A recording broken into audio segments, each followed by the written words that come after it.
Só organizando aqui. Então, muito bom. Boa noite a todos, né? Vamos seguir aqui com a nossa live. Marcamos para as 9 horas, né? Talvez seja um horário um pouco mais tarde, mas é o horário que eu consigo aqui me organizar por causa das questões de trabalho, né?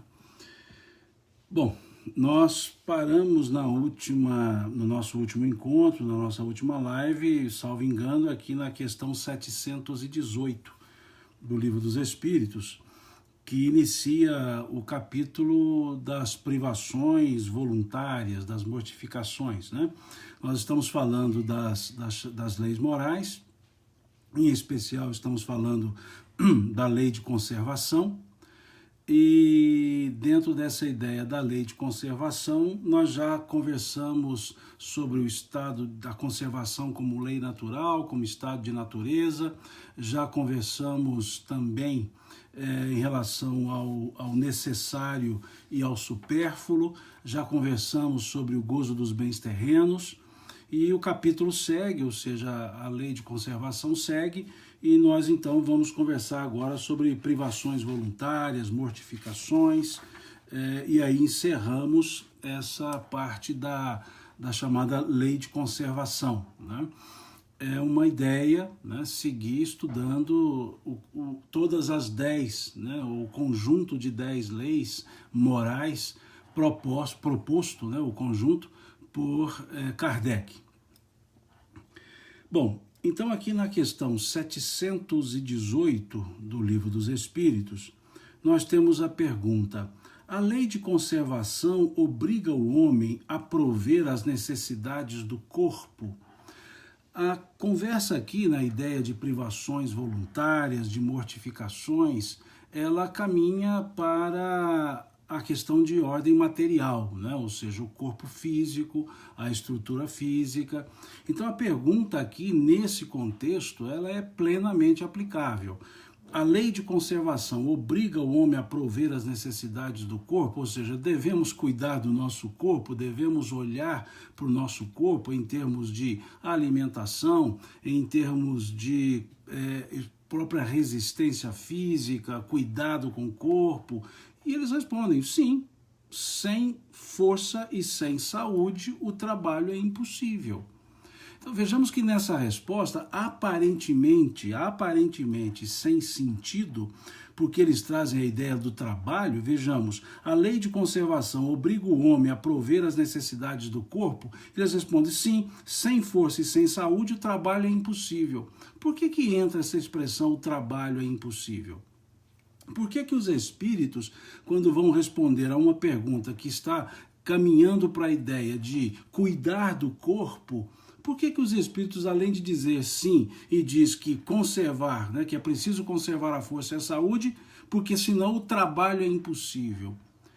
Isso nos leva lá na lei do trabalho, que nós já conversamos.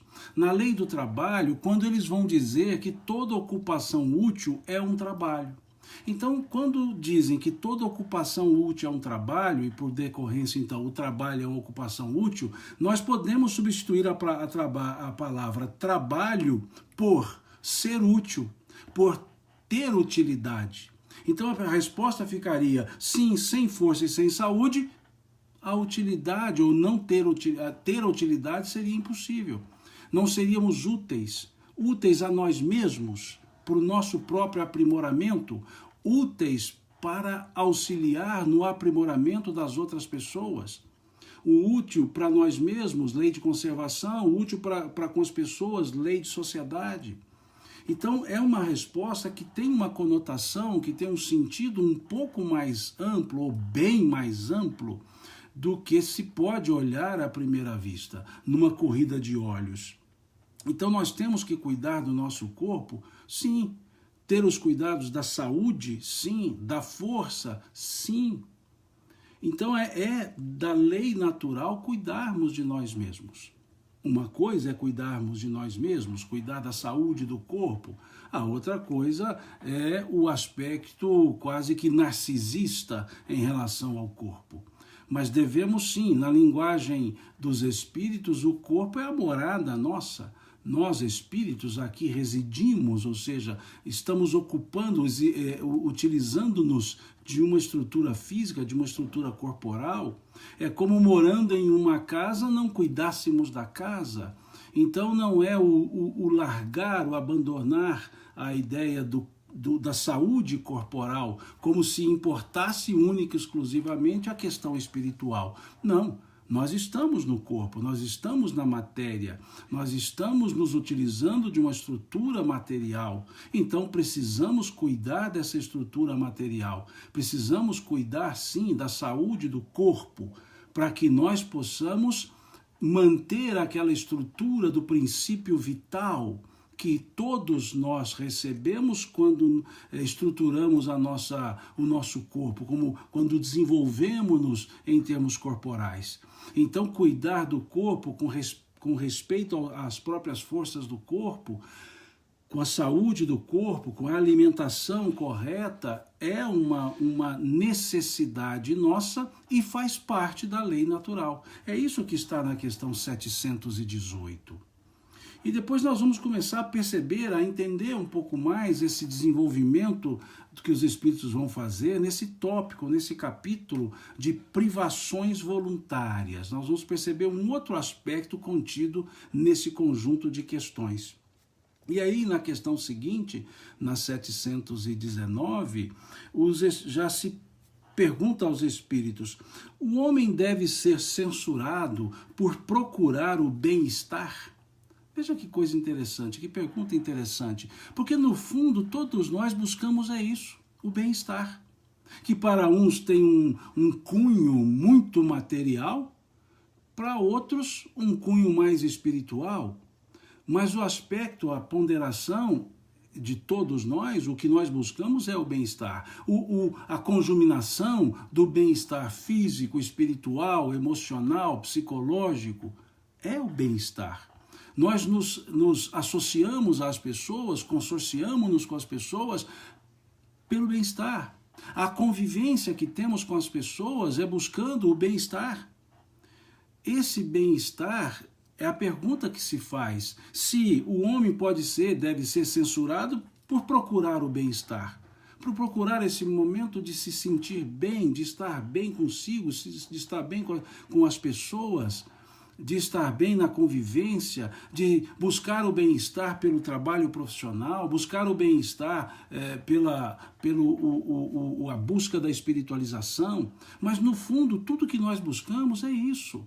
Nós trabalhamos pelo bem-estar, nós nos alimentamos pelo bem-estar, nós convivemos com as pessoas buscando o bem-estar. Então vem esse aspecto de deve ser censurado por buscar o bem-estar. E aí os espíritos vêm respondendo de uma forma muito tranquila, muito serena, dizendo se o homem deve ser censurado pelo bem-estar. Ele diz: o bem-estar é um desejo natural. Veja que interessante. É um desejo natural. É um desejo, só isso, natural. Não é o desejo no sentido que trabalhamos lá atrás, do supérfluo. É o desejo natural. É o olhar para esse bem-estar completo, não só no sentido material, porque na nossa estrutura material, o estar na matéria é um meio, não é o fim em si mesmo, como bem colocou aqui a Tatiane Godard. Não é o fim em si mesmo. Estar na matéria é o meio. Nós estamos na Terra, na matéria, no corpo, é o meio que nós temos. Meio para quê? Para nosso processo evolutivo. É isso que está lá na questão 132 do Livro dos Espíritos. Quando lá se diz que a finalidade da encarnação é o progresso, ou estamos aqui para progredir. Então, estar na Terra é meio, não é fim. O fim em si mesmo é o bem-estar, que perpassa também pelo bem-estar físico, pelo bem-estar corporal. E aí então diz: o bem-estar é um desejo natural. Deus só proíbe o abuso, por ser contrário à conservação. E é interessante, por que o abuso é contrário à conservação? Porque a conservação é longevidade, e o abuso tira a longevidade. O abuso, como que antecipa aquele espaço de tempo que recebemos fluido vital suficiente para nele vivermos. Porque quando encarnamos, nosso corpo recebe esse fluido vital na quantidade necessária para aquela programação reencarnatória. O tempo de vida corporal, por assim dizer, está estabelecido pelo fluido vital que recebemos, que o corpo recebeu, melhor dizendo, que foi alimentado. E assim, durante esse período, se nós abusamos na busca do bem-estar, abusamos das próprias forças físicas, nós estamos, então, antecipando. Nós estamos, pelo abuso, infringindo o conceito da própria lei de conservação. É isso que os Espíritos estão dizendo aqui. Deus proíbe o abuso, por ser contrário à conservação. É uma questão óbvia. Abusou-se, exigiu mais do que devia. Nós exigimos mais do corpo, do que ele poderia dar. E assim, o excesso em diversos níveis, excesso alimentar, excesso físico no sentido de esforço, quaisquer abusos. Então, vejamos, por ser um desejo natural, o bem-estar tem uma justa medida, que não caminha para o abuso. E seguem na resposta. Ele, Deus, não condena a procura pelo bem-estar desde que não seja conseguido à custa de outras pessoas, nem venha a diminuir as vossas forças físicas e morais. Olha que interessante. Eu acho muito interessante nas respostas dos Espíritos, porque eles vão decompondo a pergunta. Abre-se uma pergunta e cada frase, cada conjunto da resposta vai mostrando um ângulo para entender a pergunta. É muito interessante nós percebemos o poder de concisão que os Espíritos têm, porque dão respostas curtas, mas ao mesmo tempo concatenadamente e profundas. Porque vejam, o homem deve ser censurado por procurar o bem-estar. O bem-estar é um desejo natural. Ponto. Veja, um conceito. Depois, Deus proíbe o abuso, por ser contrário à conservação. Vem a resposta e uma explicação. Depois, ele, Deus, não condena a procura pelo bem-estar. Como que já referindo-se ao bem-estar ser um desejo natural. Mas coloca uma situação condicionante. Desde que não seja conseguida à custa de outras pessoas. O bem-estar gerando mal-estar para os outros. Nada se edifica, nada em nós, ou nós não nos edificamos à custa de ninguém. Nós não podemos nos edificar à custa de prejuízo a outra pessoa. Então, não haveria o estado de bem-estar se está para isso, para atingi-lo, para consegui-lo, melhor dizendo, exigindo-se de outras pessoas situações e condutas que possam aviltar os próprios valores delas. Veja que interessante isso. Ele diz, ótimo, busque o bem-estar, mas para isso não prejudique pessoas. Para isso não afete negativamente as pessoas. É isso que eles estão dizendo. E, ao mesmo tempo, que não venha a diminuir as vossas forças físicas e morais. Mostrando, então, um certo regramento, que não é proibição. Por isso que nós dissemos em outros momentos que a doutrina espírita ela não é moralista, ela é moralizante. Porque ela leva a reflexões morais, mas ela não impõe nenhuma ideia moral. Então aqui quando dizem posso buscar ou podemos buscar o bem-estar desde que não seja conseguida à custa de outras pessoas e que não venha a diminuir as nossas forças físicas e morais. Aquela ideia do apóstolo Paulo. Tudo me é lícito, porém nem tudo me convém. Se vai ser à custa de alguém, vamos pensar melhor se nós teríamos um bem-estar olhando somente para nós. Porque senão seria um bem-estar construído no egoísmo. E que bem-estar nós teríamos se construído no egoísmo? E aí vem a diminuição das forças morais, o aspecto consciencial. Que bem-estar nós teremos se a consciência não está tranquila? Se a nossa consciência está acusando que algo não foi correto. Então, para que eu tenha o bem-estar moral, é o estado consciencial. O bem-estar físico é o respeito ao limite das forças, a saúde do corpo, e então isso se torna, como começa a resposta, um desejo natural. Desejo natural. Ou seja, é da natureza. E o apóstolo Paulo, ele foi além, porque ele disse, todas as coisas me são lícitas, porém nem todas me convêm. E ele segue a frase dizendo, todas as coisas me são lícitas, porém nem todas me edificam. É interessante, duas sequências com a mesma ideia aparentemente. Todas as coisas me são lícitas, ou seja, me são permitidas, porém nem todas me convêm. E depois ele vai explicar o que é a conveniência. O que é a ideia do me convém? Quando ele completa dizendo, todas as coisas me são lícitas, porém nem todas me edificam. Então o que me convém? Aquilo que me edificar. Edificar em que sentido? Moral.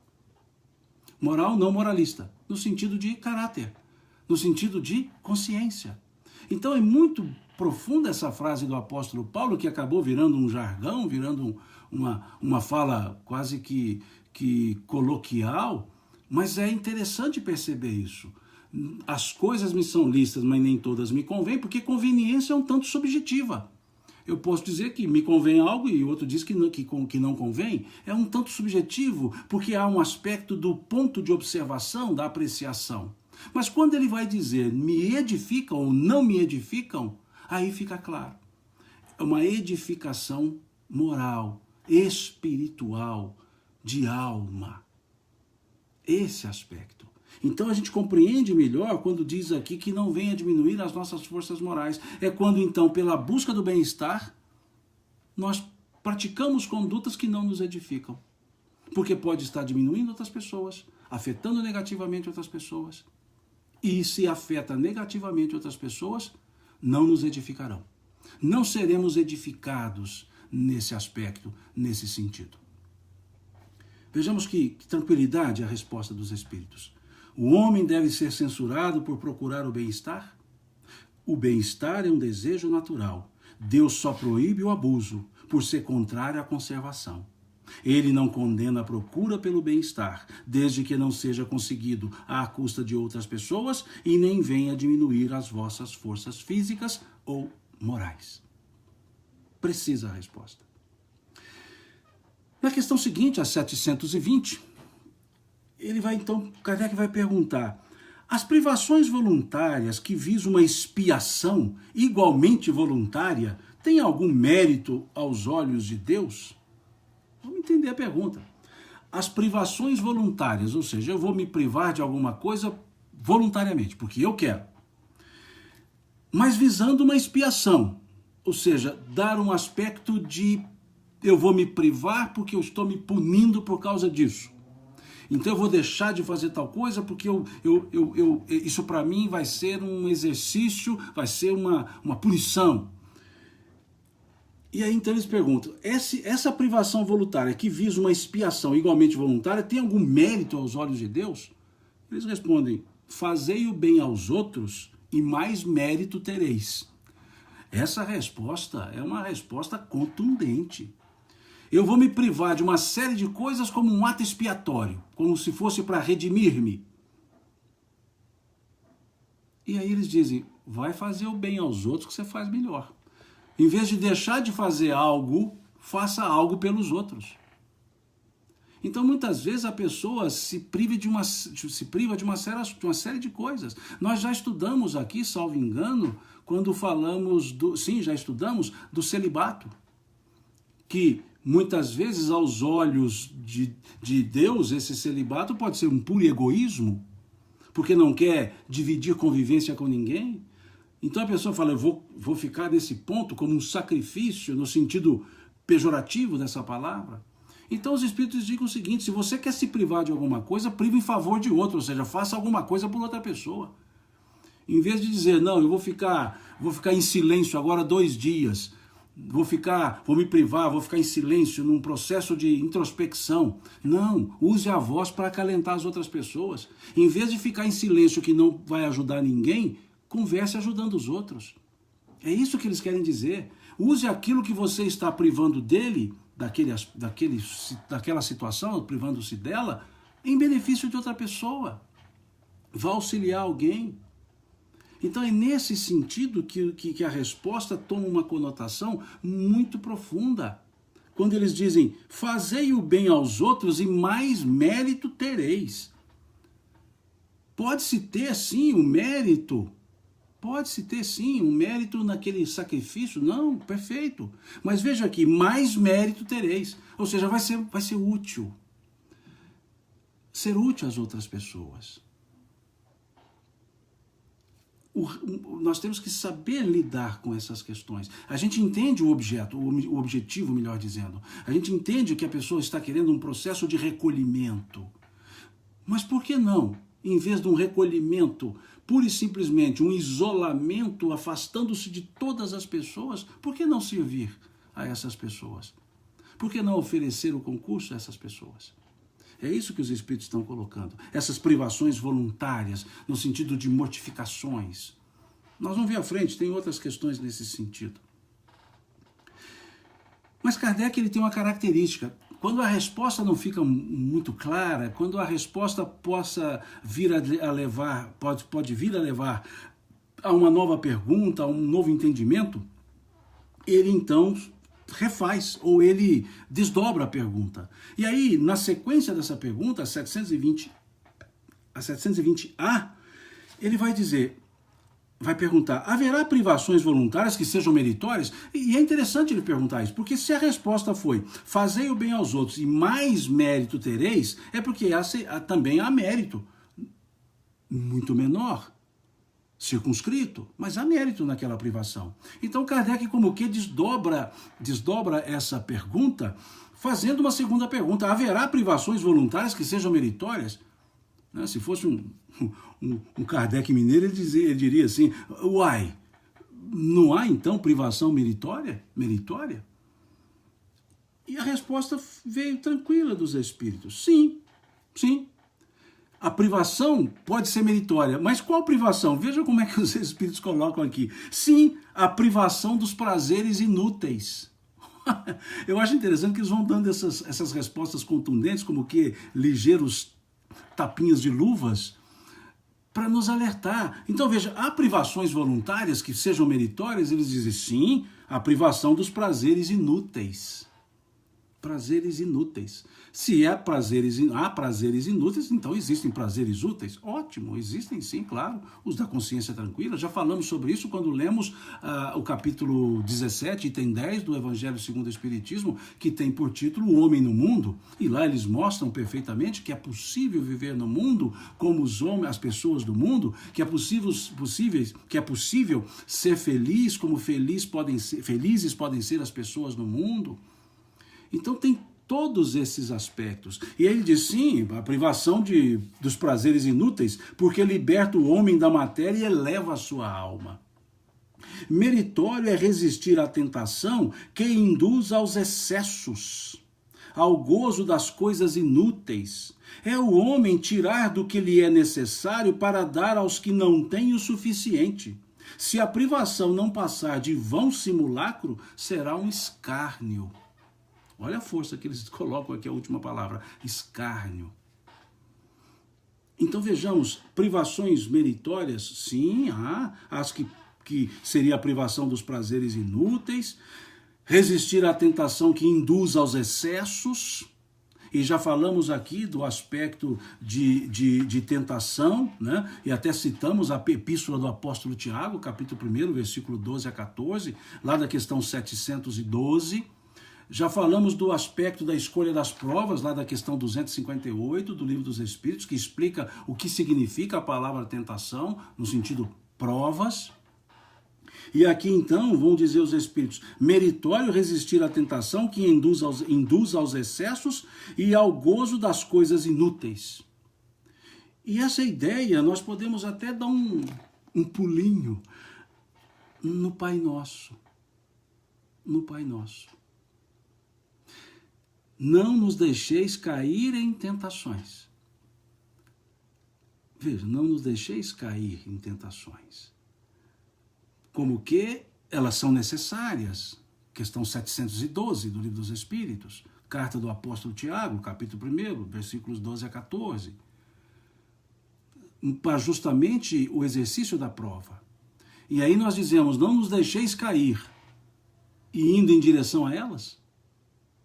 Então é um outro aspecto que eles querem trazer aqui, resistir às provas, ou vencer as provas que induz aos excessos. E aqui excesso em quaisquer campos. Tudo que foi em excesso, desculpe minha redundância, é excessivo. Ou seja, tudo que foi em excesso ultrapassou o razoável, ao limite do razoável, ao limite do útil. Se excedemos, é porque o limite do útil foi transposto. E aí passa a ser desnecessário. Perda. Então vejamos, meritório é resistir à prova, à tentação, que induz aos excessos ou ao gozo das coisas inúteis.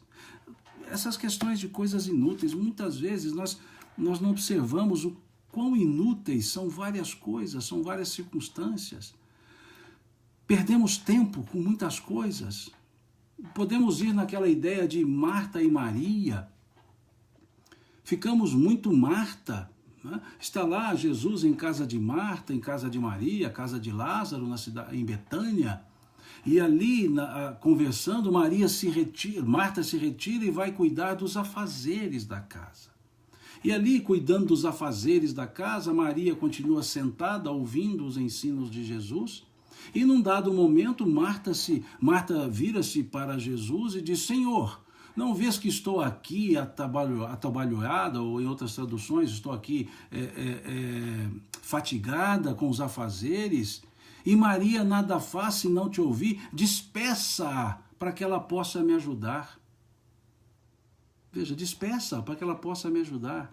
E Jesus vira-se para Marta e diz, Marta, Marta, andas fatigada por tantas coisas, mas uma só coisa te é necessária, essa que Maria escolheu, a melhor parte, a qual nunca lhe será tirada.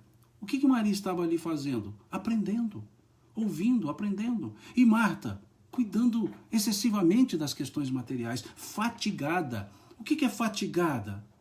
É excesso. Está em excesso. Então nós precisamos perceber que muitas vezes nós somos Marta demais. Corremos. E aí nos perguntamos, atrás de quê? Não, mas a vida é assim, é agitada. Por quê? Ah, mas é o mundo. Por quê? Porque muitas vezes nós somos corredores atrás de nada. Me desculpe a forma brejeira que eu vou usar, eu uso muito isso, minha mineirice, mas é como, não sei se vocês já viram, mas cachorro correndo atrás de carro. O cachorro corre atrás do carro. O carro para, o que o cachorro faz? Vai embora. Ele correu atrás do carro, o carro parou, ele foi embora. Ele seguiu o carro? Não, ele seguiu o movimento. Ele só seguia o movimento, ele não sabia que estava correndo atrás de um carro. Porque se fosse o carro pararia, ele abocanharia, ou pelo menos o pneu do carro. Mas não, o carro para, o cachorro vai embora. E assim muitas vezes somos nós, corremos atrás de quê? E quando encontramos, não sabemos o que fazer, porque quem não sabe o que procura, não sabe o que fazer quando encontra. Então a pergunta, quando Jesus vai dizer essa questão para Maria, é justamente nesse sentido para Marta dizer, olha, Maria está buscando o entendimento da vida, para saber o que buscar na vida. Não é o que nós queremos da vida, é o que nós queremos na vida. Porque a vida não nos dá, ela nos devolve o que nós damos para ela. Já dissemos isso outras vezes.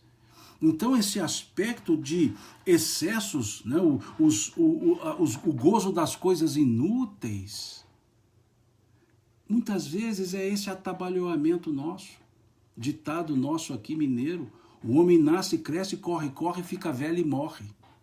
Ou seja, não vive. Então muitas vezes nós não percebemos esse gozo das coisas inúteis. Atribuem a Dalai Lama a frase que ele dizia: eu não entendo as pessoas, elas perdem a saúde para ganhar dinheiro e depois gastam todo o dinheiro para recuperar a saúde. Atribui isso a Dalai Lama? Lógico, ele quer mostrar o lado excessivo. Perdem a saúde para ganhar dinheiro, depois gastam todo o dinheiro para recuperar a saúde. É esse o sentido do inútil, que nós vamos usar talvez uma outra frase: inócuo. Não tem efeito salutar, é inócuo. Então, que nós pensemos muito nesse aspecto quando falarmos das privações e observemos o que nós buscamos. Se são úteis ou inúteis os prazeres que buscamos. E aí ele segue: se a privação não passar de um vão simulacro, será um escárnio, né? Simplesmente um despropósito, uma descortesia. É um linguajar que os Espíritos nos trazem. E essa ideia, então, do útil, é possível nós termos alegrias, prazeres, divertimentos na vida? Sim. A mãos cheias, mas com a consciência tranquila, sem prejudicar as outras pessoas, sem ir ao excesso que nos maltrata, que mitiga o próprio efeito da lei de conservação. É isso que está aqui, então, nessa questão 720A. Depois eles seguem. 721. A vida de mortificações ascéticas tem sido praticada desde a mais remota antiguidade e por diversos povos. Ela tem algum mérito, seja qual for o ponto de vista em que a consideremos? O que é uma mortificação ascética? O ascetismo. A ideia ascética, o ascetismo, viver apartado de tudo, viver isolado de tudo, de todos, num ascetismo absoluto, sozinhos, como o ermitão, como aquelas ideias no passado tibetano, que, aliás, tributam a Siddhartha Gautama essa ideia de ele buscar o ascetismo e perceber que não havia o porquê, mas também perceber que a vida de abastança não tinha o porquê, e ele dizer então que era necessário o caminho do meio. Nem tanto ao ascetismo, nem tanto à abastança. Então a pergunta aqui é se essas mortificações ascéticas, nos isolamos do mundo, ficamos sozinhos, e muitas vezes nos privando dos necessários, naquele isolamento quase que fora da sociedade. Então ele pergunta se essa vida de mortificação, independentemente do ângulo pelo qual nós olhamos, se ela tem algum mérito. Vejam, a vida de mortificações ascéticas tem sido praticada desde a mais remota antiguidade e por diversos povos. Ela tem algum mérito, seja qual for o ponto de vista em que a consideremos. Agora já não tem mais subjetivismo, independentemente do ponto de vista. E a resposta que os Espíritos dão: procurai saber a quem ela aproveita e tereis a resposta. Eu acho interessante. Eles respondem de uma forma assim, como se fosse a coisa mais simples, a coisa mais óbvia do mundo. Então eles respondem: procurai saber a quem esse tipo de vida aproveita e vocês terão a resposta. Quer dizer, procurem saber. Procurai saber a quem ela aproveita e tereis a resposta. Se somente serve para quem a pratica e o impede de fazer o bem, é egoísmo, seja qual for o pretexto sob o qual se disfarce. A verdadeira mortificação consiste em privar-se a si mesmo e trabalhar para os outros, segundo a caridade cristã.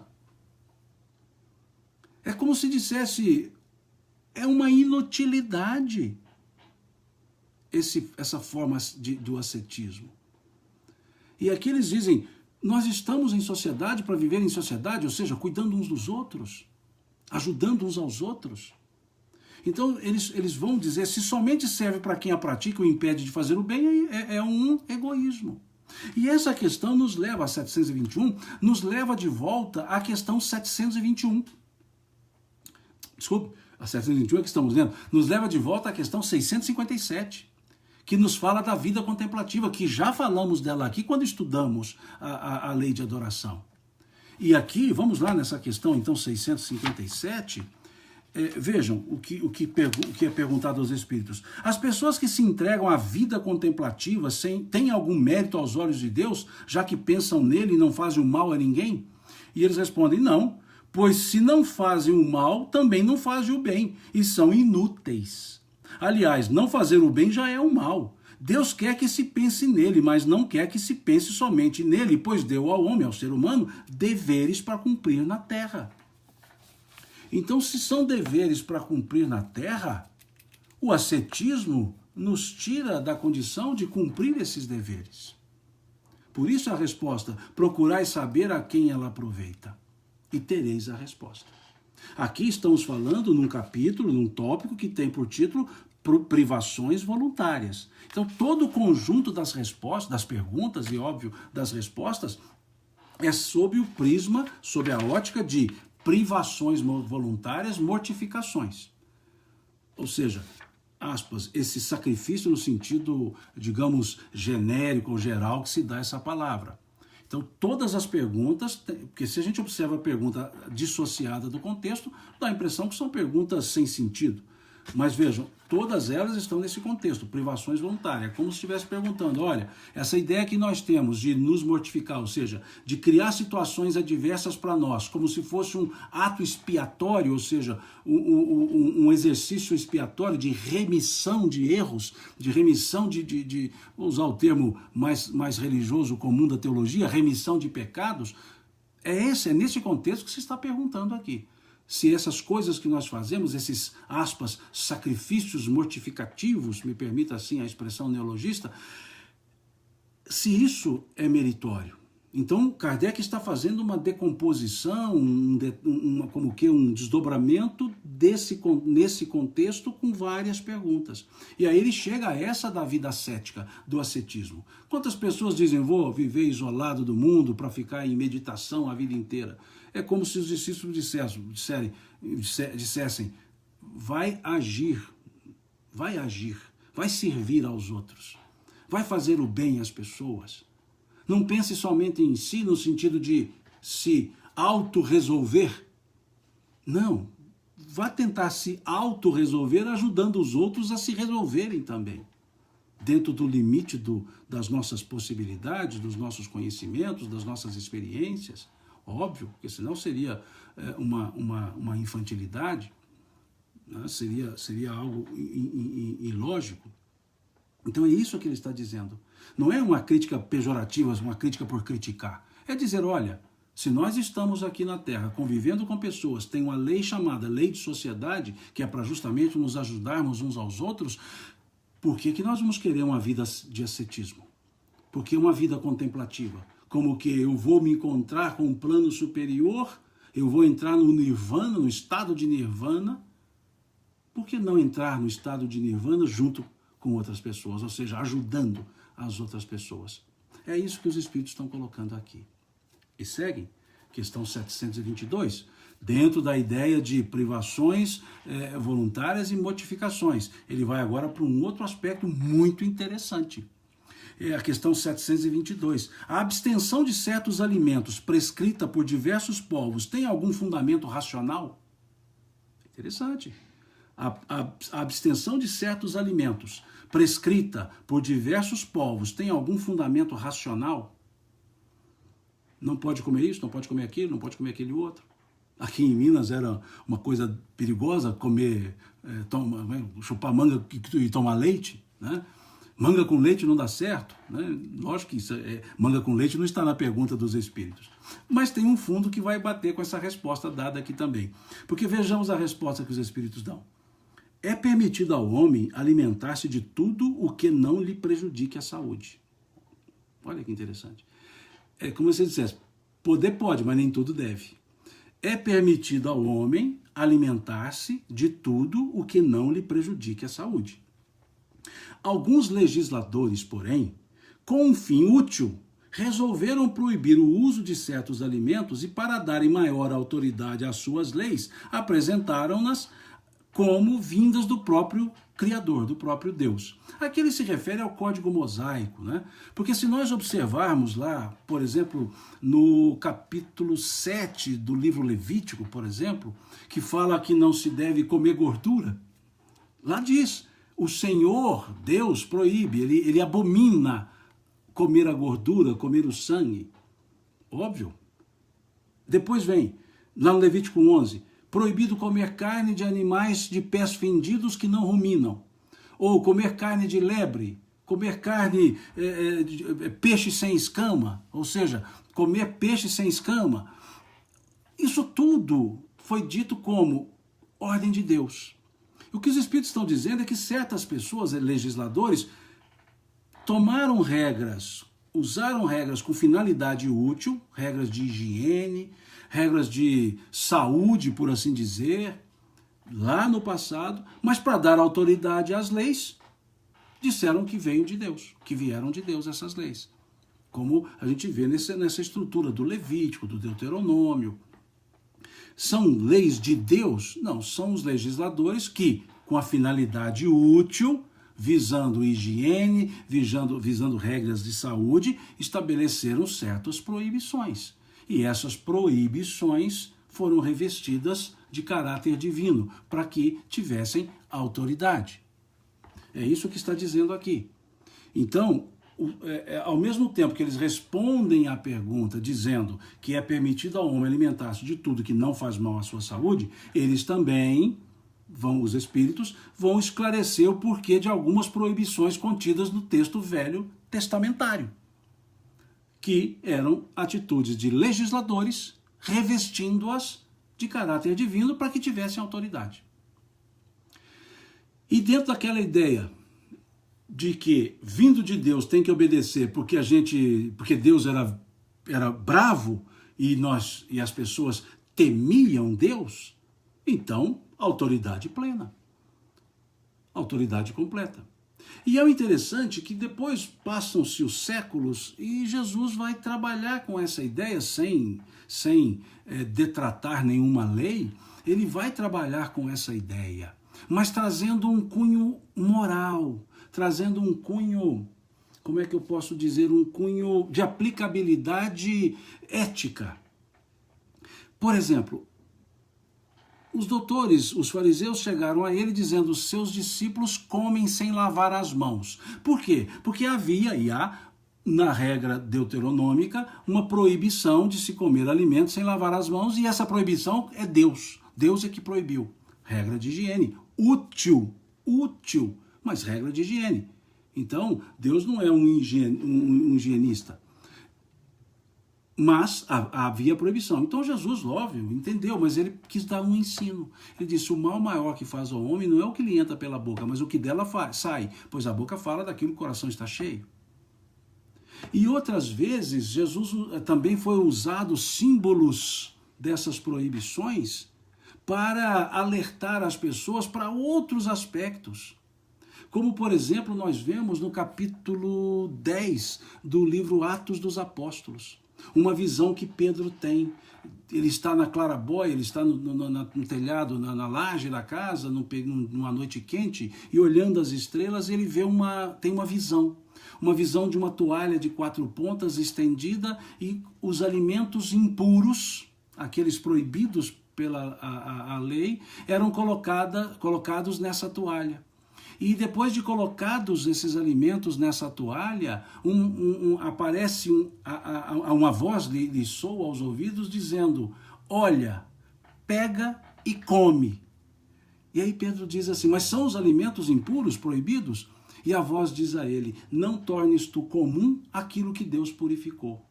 Como que a mostrar que essas regras, muitas vezes, não tem um caráter de aplicabilidade plena e absoluta, que eram circunscritas a certas épocas. E ele usou esse símbolo, essa imagem foi usada por um outro motivo. Porque tão logo a imagem se desfaz, a visão se desfaz, chama Pedro dizendo que um centurião, Cornélios, estava à porta procurando. E quem era o centurião? Um gentílico. E o gentílico não poderia entrar na casa do judeu. O gentílico não poderia ser atendido. E aí Pedro se lembrou da visão dos alimentos proibidos, dizendo, pegue e come, não tornes tu comum aquilo que Deus purificou, como quer dizer, todas as criaturas humanas são de Deus, não há acepção de pessoas. Atenda o samaritano, o centurião. Então vejam como esse símbolo dos alimentos foram usados nas visões, utilizado para dizer de algumas impropriedades, que nós ficávamos muito presos às questões materiais, aos conceitos de materialidades, e não olhávamos os conceitos humanos, humanitários. Então, por isso aqui, a resposta começa dizendo dizendo que é permitido ao homem alimentar-se de tudo o que não lhe prejudique a saúde. Tudo que lhe faça bem. Mas dentro da lei de conservação, sem o abuso. Depois eles vão explicar por que houve proibição por certos povos, ou proibições por certos povos. Eles vão dizer, os legisladores, para ter autoridade naquilo que legislavam, atribuíam as regras a Deus. E Deus, sendo temido, seria obedecido. Aspas, aquela regra seria obedecida. E depois segue para outra questão muito importante, muito interessante, que é a questão 723, que se pergunta assim, com relação ao homem, a alimentação animal é contrária à lei da natureza? Em relação ao homem, a alimentação animal é contrária à lei da natureza? E eles respondem, na vossa constituição física, a carne alimenta a carne, pois do contrário, o homem perece. A lei de conservação impõe ao homem o dever de conservar as suas energias e a sua saúde para cumprir a lei do trabalho. Eles voltam a falar da lei do trabalho, ser útil. Ele deve alimentar-se, portanto, conforme o exige o seu organismo. Bom, essa questão, ela foi trabalhada novamente. Esse assunto foi trabalhado novamente. Por Emmanuel, deixa eu pegar o livro aqui, por Emmanuel no livro O Consolador. No livro O Consolador, na questão 129, é feita uma pergunta com o mesmo assunto. E ali nessa pergunta da questão 129, que vem trabalhando ideias de meio ambiente, respeitabilidade ambiental, o animal e tudo mais. Na questão 129 pergunta-se, é um erro alimentar-se o homem com a carne dos irracionais? E Emmanuel, essa pergunta foi feita em 1939, o livro foi editado em 1940. Kardec fala dessa questão lá em 1850, 1860, que aqui é a segunda edição, de 62, então no século XIX, nos anos 60, e Emmanuel volta ao assunto no século XX, nos anos 30. E aí então diz, a ingestão das vísceras dos animais é um erro de enormes consequências, do qual do qual derivaram numerosos vícios da nutrição humana. É de lastimar semelhante situação, mesmo porque, se o estado de materialidade da criatura exige a cooperação de determinadas vitaminas, esses valores nutritivos podem ser encontrados nos produtos de origem vegetal, sem a necessidade absoluta dos matadouros e frigoríficos. Depois ele vai desdobrar essa resposta ainda. Ele vai dizer, temos de considerar, porém, aí vem o aspecto do equilíbrio emmanuelino, vem o aspecto do bom senso emmanuelino. Ele diz assim, temos de considerar, porém, a máquina econômica do interesse e da harmonia coletiva, na qual tantos operários fabricam o seu pão cotidiano. Suas peças não podem ser destruídas de um dia para outro, sem perigos graves.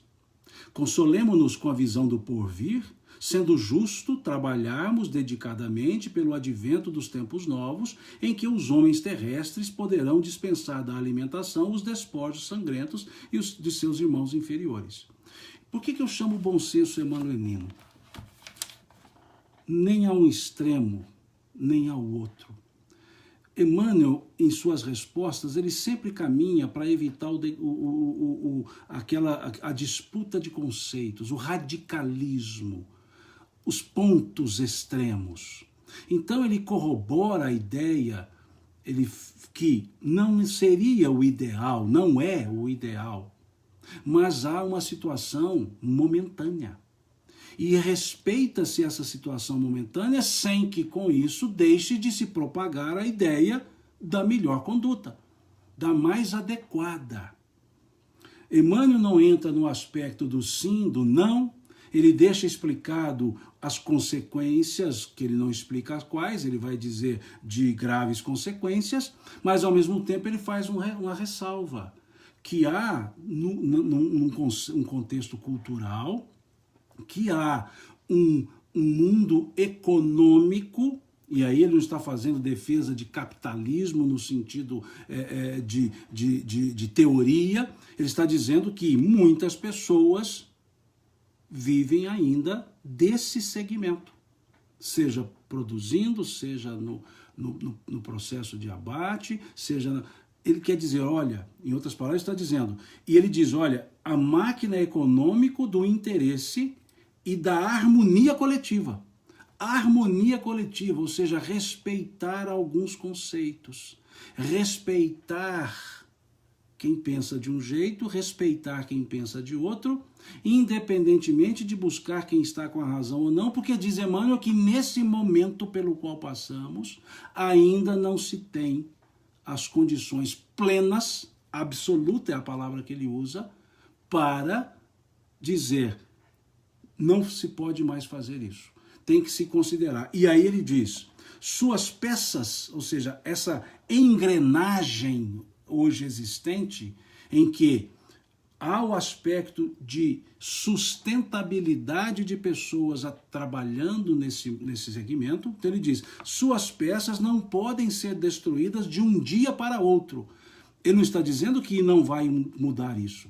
Ele está dizendo que vai mudar isso, mas que não é de um dia para outro. Vai haver uma conscientização, as pessoas naturalmente vão deixando, e por ser naturalmente e gradativamente, não vai haver o choque econômico para esse segmento que ainda, que diz o Emmanuel, fabrica o seu pão cotidiano saindo dentro desse segmento. Então ele diz, não será destruído de um dia para o outro, sem perigos graves. Ou seja, se se tentar de uma forma abrupta, radical, há perigos graves nesse aspecto. Há perigos graves. Então ele deixa muito claro, muito sereno, para que não entremos em radicalismos de bandeira A ou bandeira B. Ele está dizendo, não é o ideal. Ponto. Não é o ideal. Mas ainda precisa se conviver e trabalhar para que isso vá desaparecendo. E aí nós voltamos ao Livro dos Espíritos, que os Espíritos indicaram isso, como quer dizer, olha, nós vamos levantar a ideia, depois lá na frente Emmanuel vai explicar isso. Porque na última frase eles dizem assim, que o ser humano deve alimentar-se, portanto, conforme exige o seu organismo. Como quer dizer, nesse momento, nesse período, ainda há um aspecto idiosincrático. Cada organismo tem uma certa necessidade, que seja criada por um vício, que Emmanuel diz aqui no início, né? Que a ingestão das vísceras dos animais é um erro de enormes consequências, do qual derivaram numerosos vícios de nutrição. Então, se houve um vício, pode ter gerado uma dependência, que seja nesse sentido, que seja no sentido de ainda não se acordou para isso, mas que, de uma forma ou de outra, gradativamente, nós deixaremos de ter essa dependência. Nós deixaremos de nos vincular a essa questão de dependência de alimentação da proteína animal.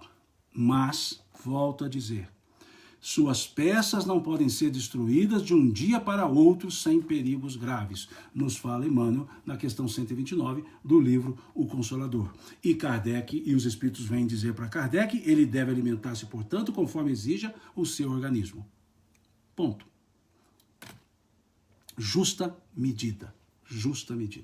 Não há dúvida que o ideal não seria a dependência da proteína animal. Não há dúvida. Mas, seguindo a ideia de Emmanuel, vamos devagar, gradativamente. Não é da noite para o dia. Já mudamos muito, já avançamos muito nesse sentido. Já avançamos muito. Não há dúvida. Já avançamos muito. Gerações novas com novos conceitos. Crianças nascem com já desenvolvem outras ideias, naturalmente vão mudando. Então é naturalmente. Nada de radicalismos, nem pró, nem contra, respeitar.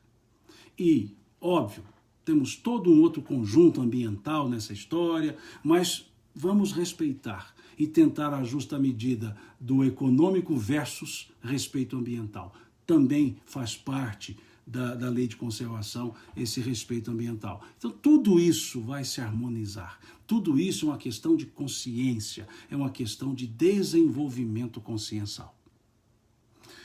E